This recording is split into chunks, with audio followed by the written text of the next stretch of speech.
कि बिना प्रैक्टिस कुछ भी नहीं हो सकता। Practice makes man perfect.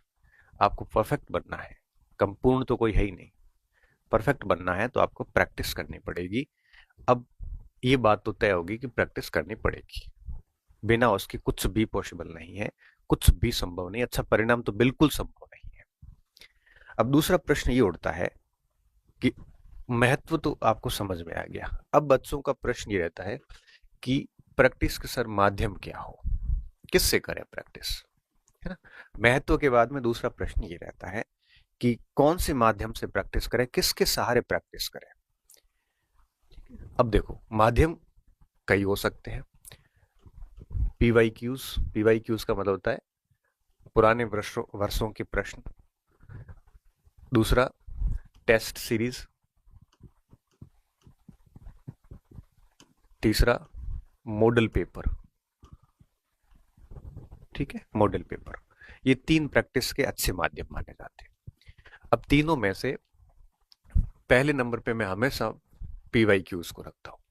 PYQs का क्या मतलब है, जैसे आप व्याख्याता की तैयारी कर रहे हैं तो केवल व्याख्याता के प्रश्न नहीं, पीवाईक्यूज का मतलब है जैसे आप इतिहास के विद्यार्थी हैं तो जितने भी परीक्षाओं में, पूर्व की परीक्षाओं में, चाहे वो आईएएस का पेपर हो, चाहे प्रोफेसर का पेपर हो, चाहे वो किसी दूसरे स्टेट के प्रोफेसर या व्याख्याता के पेपर हो, या कहीं के भी हो, जितने भी पेपर उस इतिहास के हुए उस सभी का सोल्यूशन करना।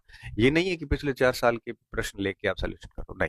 पीवाईक्यूज का मतलब होता है कि उस विषय के वो सारे पेपर कहीं पे भी, केंद्र सरकार ने लिए हो चाहे स्टेट गवर्नमेंट ने लिए हो, किसी भी पीसीएस ने लिए हो, वो सबसे बेस्ट माध्यम होता है पीवाईक्यूज।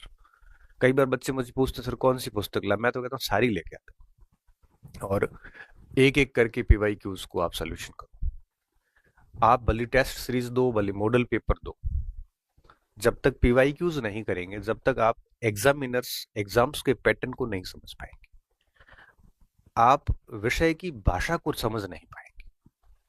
आपको अगर सब्जेक्ट की लैंग्वेज को समझना है तो पुराने पेपर्स पढ़ने पड़ेंगे, क्योंकि देखो, सब्जेक्ट जब हम पढ़ाते हैं ना तो दो तरीके होते हैं।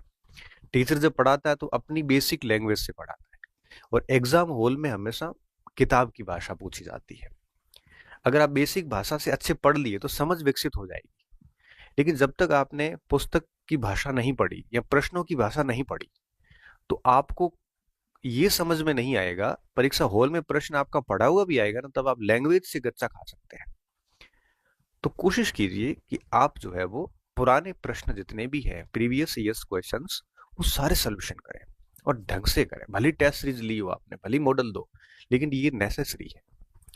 इससे आप, क्योंकि देखो टेस्ट सीरीज बनाने वाले लोग जो हैं उनकी तुलना में पुराने पेपर बनाने वाले लोग हाईली क्वालिफाइड, तो मान के चलिए कि इनकी लैंग्वेज वगैरह सारी आयोगों की डिमांड के अनुसार होती है, परीक्षा एजेंसी की मांग के अनुरूप होती है। इसलिए हमें पीवाईक्यूज तो करना ही है, सबसे बड़ा माध्यम ये है। दूसरा नंबर आता है टेस्ट सीरीज का। देखो, टेस्ट सीरीज देना कोई नेसेसरी नहीं है जैसे पीवाईक्यू है। टेस्ट सीरीज आपकी चॉइस के ऊपर है, आप देते हैं तो ठीक है, नहीं देते हैं तो भी कोई इश्यू नहीं। हम लोगों के समय टेस्ट सीरीज थी नहीं, मैंने एक आईएएस की टेस्ट सीरीज दी थी, लेकिन पेपर इतने टफ थे कि मार्क्स आते नहीं थे, 3-4 टेस्ट देने के बाद में हमने छोड़ दिया था, ये कहते हुए कि टेस्ट सीरीज सही लेवल की नहीं है। ये नहीं कि हमारा लेवल खराब है, टेस्ट सीरीज सही लेवल की नहीं है। ऐसे करते करते मैंने 4 एक टेस्ट देके छोड़ दी थी। तो जरूरी नहीं है ये, जरूरी क्या है, ये नेसेसरी है, ये चॉइस है आपकी। ऐसा नहीं है कि सर टेस्ट दे रहे हैं हमने, पीवाई क्यों नहीं करने, तो आप गलत कर रहे हैं।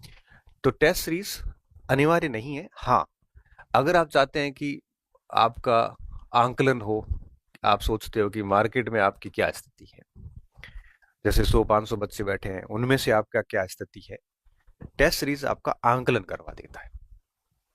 और ये टेस्ट सीरीज मुझे लगता है आंकलन के लिए ही बेस्ट है। दूसरा, टेस्ट सीरीज थोड़ा टाइम मैनेजमेंट, समय प्रबंधन कर लेता है, क्योंकि ओएमआर सीट पे अगर आप ऑफलाइन देते हैं तो एटलीस्ट आपको पता चल जाता है कि आपको टेस्ट पेपर करने में कितना समय चाहिए, और आप समय के अनुसार पूरा कर लेते हैं। बाकी मैं आपको बताऊं, टेस्ट सीरीज के आप 100 टेस्ट दे दो और कोई एक परीक्षा, मुख्य परीक्षा के हॉल में जाके एक पेपर दो, बराबर माना जाता है। तो टेस्ट सीरीज आंकलन करवा सकता है, टाइम मैनेज करवा सकता है कि भाई आपको पता नहीं चलता कई बार आप 3 घंटे में इतने प्रश्न कर पा रहे हो कि नहीं कर पा रहे। बाकी एक मैं और बात बताऊं, टेस्ट सीरीज के सवाल परीक्षा में आए इसका चांसेस 1% है। 100 प्रश्नों में से एक आधा सवाल आ सकता है, 99 नहीं आएंगे। देखो भले टेस्ट सीरीज हिस्ट्री पॉइंट की हो, चाहे सक्सेस पॉइंट की हो, चाहे भारत राजस्थान की विभिन्न कोचिंग संस्थानों की, आप अगर इस उद्देश्य से टेस्ट दे रहे हैं कि इसके सवाल परीक्षा में आएंगे, तो आप गलत हैं। टेस्ट सीरीज का उद्देश्य परीक्षा में हूबहू सवाल आना नहीं है, बल्कि इसका उद्देश्य सिर्फ इतना है कि उस टेस्ट में पार्टिसिपेट करने वाले स्टूडेंट्स में आपका लेवल कितना है। इसमें आपकी तैयारी का लेवल चेक हो जाता है और आपके साथियों में आपकी स्थिति क्या है इसका पता चल जाता है। बस इससे अधिक टेस्ट सीरीज का कोई महत्व नहीं। इसलिए मैं कई बार कहता हूं कि टेस्ट सीरीज की स्कोर को, जो आपका स्कोर होता है, उसको आप मन और दिल पे मत लो। क्यों? क्योंकि एक एक क्योंकि टेस्ट सीरीज आपको पता है एक ही सब्जेक्ट के 40-40 टेस्ट लेते हैं, एक एक टॉपिक से कई बार 20-20 प्रश्न बनाने पड़ते हैं, तो स्वाभाविक है पेपर हार्ड बनते हैं। मेरी शिकायत भी आती है कि सर आपके पेपर हार्ड बनते हैं। बनते मैं क्या करूं, ऑप्शन कुछ नहीं है। अब मुझे एक छोटे से टॉपिक राजस्थान में कृषि, उससे 20% बनाने तो हार्ड ही बनेंगे ना, क्या कर सकते हैं। तो हार्ड बने तो सबका स्कोर कम हो जाएगा ना, तो आपका तो आंकलन हो जाएगा आप साथियों में कहाँ स्टैंड कर रहे हैं। इसलिए मैं कहता हूँ इसका स्कोर को दिल पे नहीं लेना चाहिए, बस सोल्यूशन कर लो, साथियों से अपना आंकलन कर लो, और अपने साथियों में आप अगर 20वें स्थान पे हैं तो कोशिश करो कि आप आगे 15वें पे हो, कोशिश करो कि आप 10वें पे चले जाओ। धीरे धीरे अपनी रैंक को ठीक करने की कोशिश करो, आंकलन होता रहता है, इससे ज्यादा कुछ नहीं है। बाकी अगर आप ये सोचते हैं कि नहीं ये मेंस परीक्षा में पेपर में प्रश्न आएंगे, तो बहुत गलत सोच रहे हैं आप। एक और बात, टेस्ट सीरीज के लेवल का और एजेंसी की परीक्षा के लेवल का, चाहे आयोग हो, चाहे आरएमएसबी हो, चाहे यूपीएससी, कोई लेवल मैच नहीं करता। क्यों? क्योंकि देखो हम जो टेस्ट बनाते हैं, हमारे जो लोग हैं, ये कितना भी बना दे आरपीएससी के लेवल को मैच नहीं कर पाता, और आरएमएसबी है उसके लेवल को भी मैच नहीं कर पाता, क्योंकि वो लेवल बहुत कम है, टेस्ट सीरीज का लेवल बहुत हार्ड रहता है। तो तीसरा, कोचिंग सेंटर्स वगैरह जो होते हैं, हम लोग भी जनरली हम हमारे सोर्सेस का यूज लेते हैं। अब जरूरी नहीं कि आरपीएससी और आरएमएस भी आपकी हमारी सोर्स के अनुसार पेपर बनाए, तो थोड़ा सा टेस्ट सीरीज का रहता है कि टेस्ट सीरीज का और आयोग का या आरएमएसबी का आपस में बहुत अच्छा रिलेशन है नहीं। इसलिए मैं कह रहा हूं कि इसको आप केवल और केवल समय प्रबंधन और आंकलन के उद्देश्य से दे सकते हैं, और बाकी थोड़ा बहुत अभ्यास हो जाता है, इस बहाने थोड़ा सा आपका शेड्यूल बन जाता है। इससे ज्यादा इसका कोई फायदा नहीं है। बाकी स्कोर, पेपर में सवाल आना करना, ये दिमाग में लाना नहीं है। तीसरा जो माध्यम है वो है आपके मॉडल पेपर, 10, 20, 30 आते हैं। अब मैं इसको बहुत अच्छा स्रोत मानता नहीं। क्यों? क्योंकि मॉडल पेपर में फिर वो पेपर का कोई लेवल भी नहीं होता, और यही बातें इसकी टेस्ट सीरीज की होती है। तो अब मैं, आप मुझे कहोगे सर हमें आप बता दो इसमें क्या करना चाहिए, तो मैं अगर आपकी जगह इस दौर में होता तो पीवाई क्यूज को तो पूरा ही जोर दे देता, और साथ में एक आधी टेस्ट सीरीज ले लेता, ताकि मार्केट में मुझे पता चले कि मेरा लेवल क्या है, मुझे और काम करने की जरूरत है कितनी है, आंकलन हो जाता ना। जैसे आप एथलेटिक्स हो, 100 मीटर के, आप अगर साथियों के साथ दौड़ेंगे नहीं तो आपको पता नहीं चलेगा कि आपका लेवल कहाँ पे है, आपको और कितना इंप्रूव करने की आवश्यकता है। तो थोड़ा सा आंकलन के लिए ऐसे ले लेता टेस्ट वगैरह, और टेस्ट भी ऐसा जो या तो वीकली हो, या फोर्टनाइटली हो, या मंथली हो। डेली वाला तो मैं कभी नहीं करता, क्योंकि डेली वाले में प्रेशर बना ही रहता है दिमाग में, और हर दिन टेस्ट के चक्कर में आदमी पिछड़ जाता है। बड़ा बड़ा क्लियर फंडा, मैंने इसके ऊपर एक बार आर्टिकल लिखा था, तो सूरतगढ़ के लोग सारे नाराज हो गए मेरे से कि आपने ऐसा क्यों लिखा। मैंने मेरा अनुभव लिखा था, क्योंकि मैं डेली टेस्ट सीरीज के खिलाफ रहा हूँ, हमेशा से खिलाफ रहा हूँ। डेली टेस्ट की बजाय 7 दिन में एक देते ठीक है, नहीं तो डेली, हालांकि कुछ बच्चों को डेली टेस्ट अच्छा लगता है तो उनको दे देना चाहिए।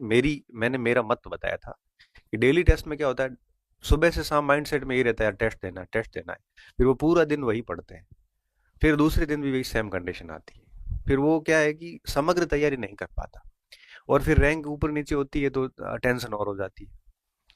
तो इससे अच्छा है कि 7 दिन में एक टेस्ट दे दो, बात खत्म। टेस्ट सीरीज को इतना ज्यादा सीरियस लेना नहीं चाहिए। मतलब पेपर बैठो बढ़िया, सारी चीजें अच्छे से करो, इम्प्रूवमेंट की कोशिश करो, ये करना ना चाहिए। इससे क्या होता है कि थोड़ा सा वीकली हो या मंथली हो तो वो थोड़ा बढ़िया रहता है। अपना बहुत क्लियर फंडा है। दूसरा क्या होता है, टेस्ट सीरीज में अगर आप अपने कंटेंट सजेस्ट करते हो कि इसी को पढ़ के टेस्ट देना है, तो मैं उसके भी खिलाफ रहता हूँ, क्योंकि हर बच्चा अपनी सामग्री पढ़ने के लिए स्वतंत्र है। अब मैं जैसे हिस्ट्री पॉइंट का टेस्ट ले रहा हूँ या सक्सेस पॉइंट ले रहा है, कोई भी ले रहा है, उनको कहा हुआ कि बच्चा जो पढ़े वो पढ़ो, और आपको भी सक्सेस पॉइंट हिस्ट्री पॉइंट के कंटेंट से पेपर बनाने की आवश्यकता नहीं, आपको फ्री हो। आप बुक से बनाइए, आरबीएससी एनसीईआरटी सब सहारा लीजिए। टीम बनाती, देखो मैं तो नहीं बनाता। मैं लास्ट में वेरीफाई जरूर करता हूँ, पेपर के लेवल सच में हार्ड होते हैं, बट मैं कहता हूँ भाई हार्ड रखिए, और तो क्या कर सकते हैं, हार्ड है सबके लिए, आंकलन ही हो रहा है। तो टेस्ट सीरीज में ऐसा हो कि कंटेंट के लिए आप स्वतंत्र हो।